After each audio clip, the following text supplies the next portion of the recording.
Welcome back. This is the Novice Investor Course Level 1, Module 1, Lesson 3. Today, we're going to be covering the question, is equity crowdfunding investing right for me? As a reminder, this is part of Module 1, which is giving an overview of equity crowdfunding. If, at the end of this, you determine that equity crowdfunding is still of interest and you want to learn more, we'll be getting into Module 2 and then into the more Level 2 and Level 3 advanced topics. So in answering the question, is equity crowdfunding right for me, you need to ask yourself 4 questions before getting started. First, what are your goals and investment objectives? Second, what is your risk tolerance? Third, what is currently in your investment portfolio? And last but not least, what is the opportunity cost of your time and money? We're going to take a look at each one of these in detail. As we showed in one of the earlier lessons, you can look at investment goals and visualize them along 4 different axes.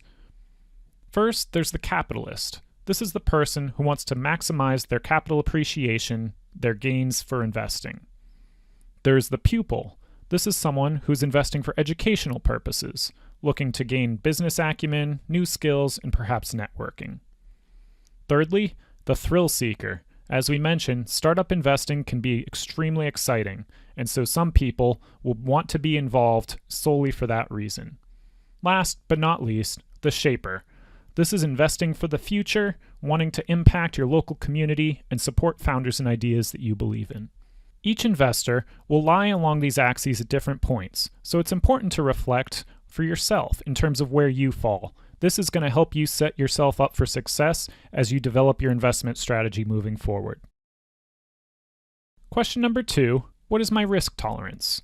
Ask yourself these questions. Can I live without the money that I plan to invest in Reg CF? Because it's such a high risk, high potential reward, there's going to be many failures.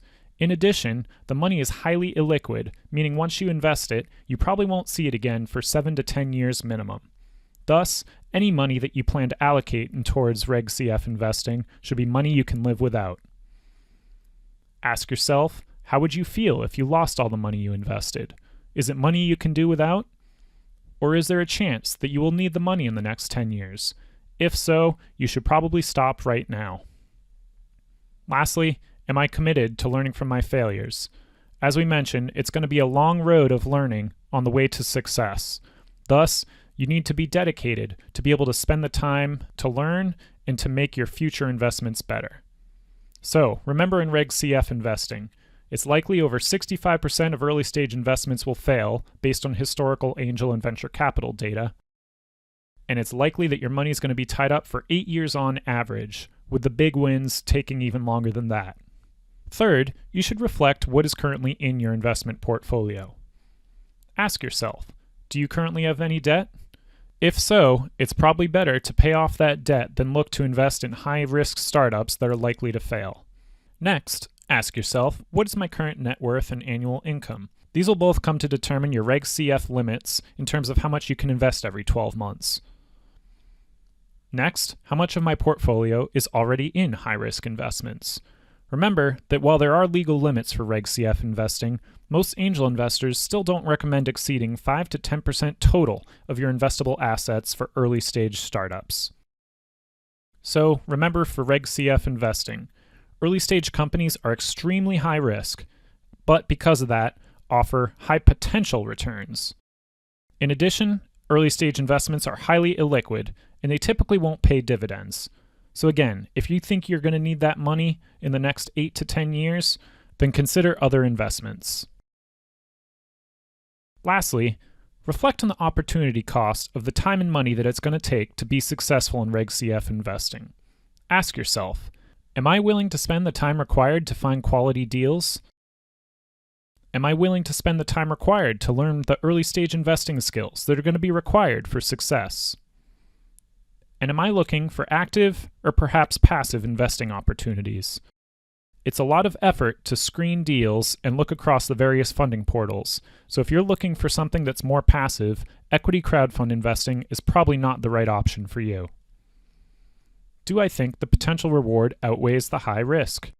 Remember, over 65% of early-stage companies are likely to fail, so you need to determine if you are able to absorb those types of losses and those ups and down swings in your portfolio. Also, is my money better spent paying off debt or investing in other assets? This is a trade-off you need to make when considering any new investment. So, is equity crowdfunding right for me? Now that you've made it to the end of Module 1, reflect on your answers to the prior questions. It's okay to determine that investing in equity crowdfunding maybe isn't a good fit for you, or maybe it just isn't the right time right now. If you do decide that you are interested and want to learn more, continue on to Module 2.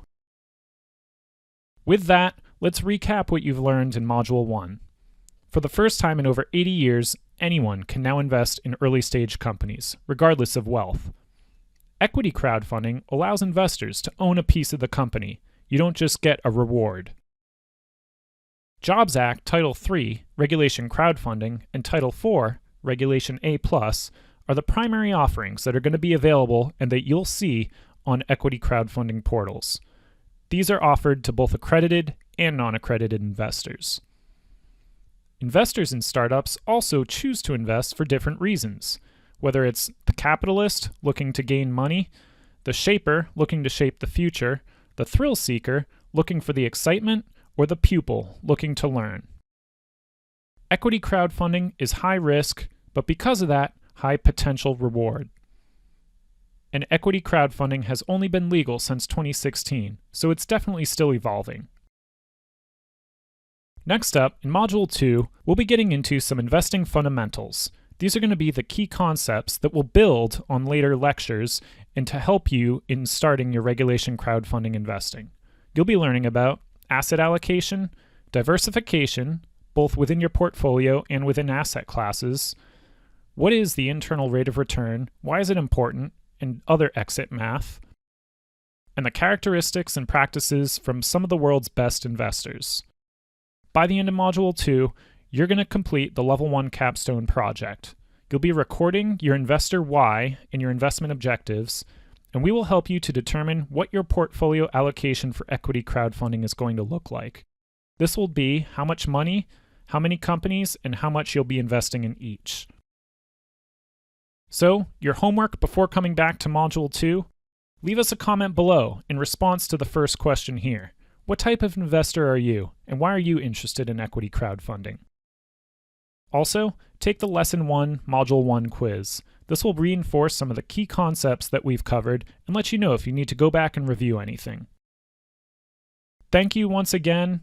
Hopefully, at this point, you've created your free account over at academy.crowdwise.org to get access to all that material.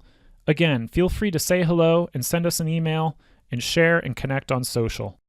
Until next time, this is Brian from CrowdWise signing off.